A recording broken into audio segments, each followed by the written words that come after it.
It's all out of control. Out of control.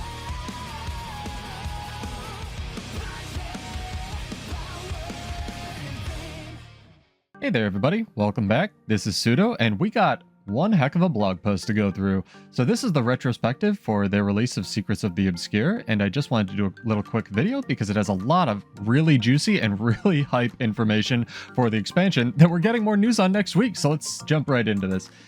Hey Guild Wars 2 community, Josh Davis here, Game Director for Guild Wars 2. Last week's content update was a significant milestone for us, both technically and symbolically. It marked the final release for Guild Wars 2 Secrets of the Obscure, our first foray into the annual expansion model, first announced in early 2023. As we conclude one chapter with the final content update of SotO, we are eagerly prepared to unveil the details of our next expansion before we all get swept up by next week's news of what's coming for Guild Wars 2. And there's a huge teaser hype machine at the bottom of this, which I will of course play.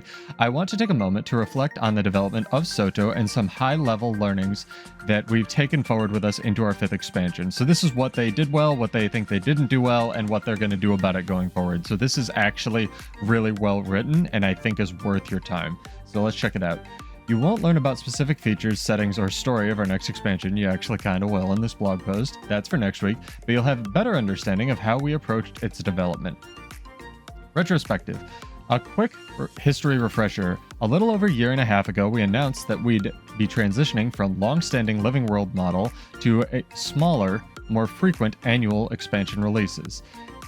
This was a significant shift, but the new direction was born out of an examination of the pain points experienced by our players and our developers. They were in crunch all the time. The players were getting really infrequent but huge updates that they couldn't possibly finish, which causes burnout. They go into it a little bit here. The reasons we laid out for this change and what we hope to achieve by it were simple but deeply important, and this is very true. Deliver content updates in a more consistent and timely manner, provide better support for the systems and game modes that make up Guild Wars 2 the Guild Wars 2 experience, enable arenanet employees to enjoy a better work-life balance, which you cannot do if you're in crunch all the time. I should know. Now that we've completed a full expansion release cycle, I can confidently say that we've made significant strides toward these goals, but as with all things, there's room for improvement. I love this attitude, both in terms of the content we deliver and the processes through which we deliver it. For today, I'm going to focus on some of what we learned on the content side of things. Story. So this is talking about how they wrote the story, how they delivered it, etc., and the impact you may or may not have gotten from it. Story. The conclusion of the Elder Dragon saga in Guild Wars 2 End of Dragons presented us with a unique opportunity to delve into a different kind of storytelling. We aim to focus on deeper narratives grounded in the characters and circumstances around the player character. However, with SotO, our ambition led us to take on a broader scope than was feasible. That is a very good way of putting it. We introduced a lot of new characters. Oh yeah, you did. And the plot was too complex for what could be reasonably handled within an annual expansion. This left some character interactions feeling rushed and story threads unexplored. More isn't always better. I definitely got this as I was playing through it. Even just episodically, I'd be really interested to know if someone playing through it all at once still also felt this way, but I definitely felt this. We learned a lot from this experience and have a much greater understanding of the story cycle within our new release structure. For our next expansion, we're going to tell a more grounded story, set in a new region of Tyria. Good.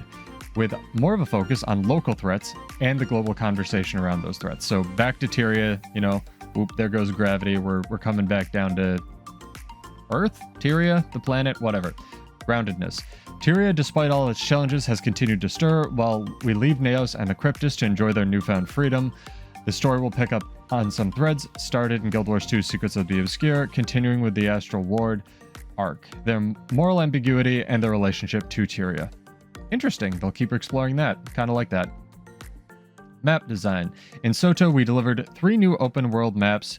The first 2, Amnetis and Skywatch Archipelago, they're not counting the Wizard's Tower here, came with the expansion's launch in August 2023. The third map, Inner Naos, was released with the first quarterly update in November 2023 and was then expanded on in our second and third quarterly updates with new playable space and event content. It would help if I opened my eyes to read this.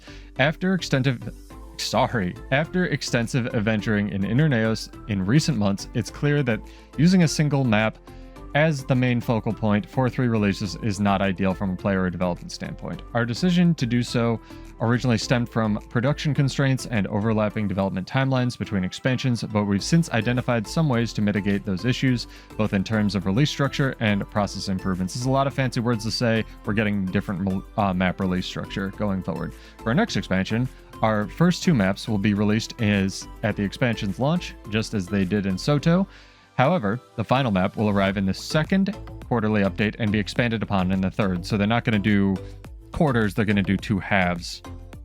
More like Drizzlewood Coast, likely. Meaning it will be expanded on for 2 total releases like Joram Marches and Drizzlewood Coast. Not only does this give our team a bit more time to develop the third map, it also means that the story during the next expansion cycle will better leverage all 3 maps and take you back to familiar areas from your past adventures. That's probably a really good thing, honestly. While the first quarterly release, but we'll see, who knows? They don't even know.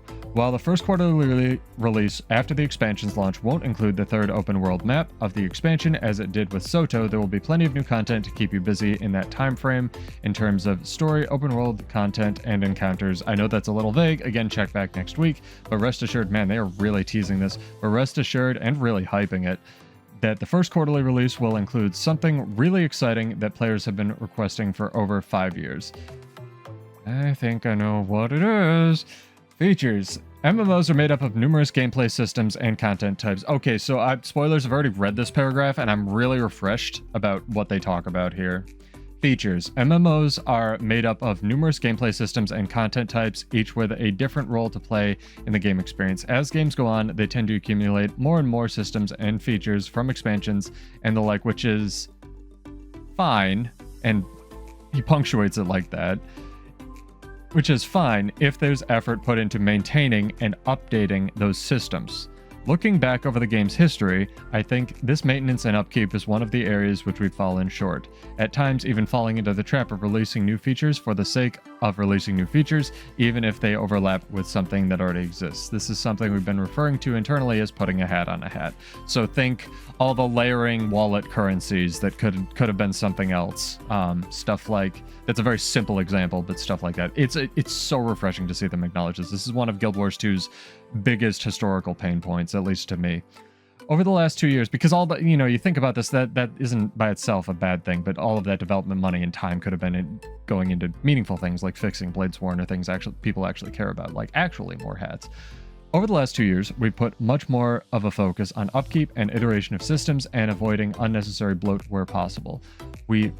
So that's over the last 2 years. We put more of a focus on maintaining live game systems, and with SotO, we even went to the extent of entirely reworking existing features to make room for modernized solutions. Wizard's Vault. Yep, the Wizard's Vault is a good example of this strategy working out well for us. Again, amazing job. And you can expect to see a new system being introduced in Expansion 5 that adds a meaningful new way to spend your time in Guild Wars 2 while using this as an opportunity to greatly improve the player experience with related existing game systems. I am so excited for whatever that sentence means, especially just considering how well they did with the Wizard's Vault. Overall, we were a bit conservative with features in Guild Wars 2 Secrets of the Obscure, trying to strike the right balance between scope, schedule, and risk navigating a new content structure. We've ironed out a lot of the kinks here, and it's allowed us to be a bit more ambitious with our next expansion. Next week can't come soon enough. Such a tease. All right, you ready? Grab your butts, chat. Hide your wife. Let's go. Such a tease. We've closed out one of our recent blogs, which introduced the cosmetic inspection feature and recapped some of the quality of life changes that have gone into the game thanks to the development approach we took to Guild Wars 2 Secrets of the Obscure, with a screenshot preview of an area you'll discover in our next expansion. We thought today would be a fun opportunity to build on that, so I'll leave you with an additional environment preview. And before I play this and everyone loses their mind, I'm going to finish reading this. On behalf of ArenaNet, I want to express my sincere gratitude. Yeah, we're getting fish, more fish. On behalf of ArenaNet, I want to express my sincere gratitude for your continued support, your passion, and your feedback. It's not lost on us just how incredibly lucky we are to have such a dedicated community behind us, and we look forward to discovering more of Tyrion's secrets together with you for years to come. Thanks for reading. I can't believe that we're just a week away from announcing what's next for Guild Wars 2. I'm really excited about what we've created, and I think you will be too. Josh Davis, game director, and he has removed the grouch from his name, so he is a lighter, freer spirit, if you will. So let's make sure this is playing, get you guys some audio. I think we should be good. And yeah. Let's go.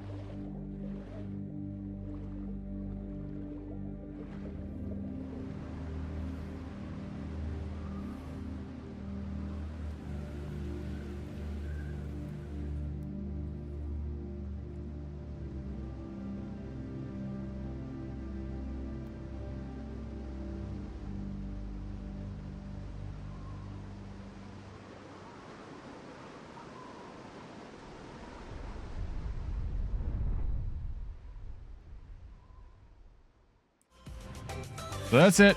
Mark your calendars, chat.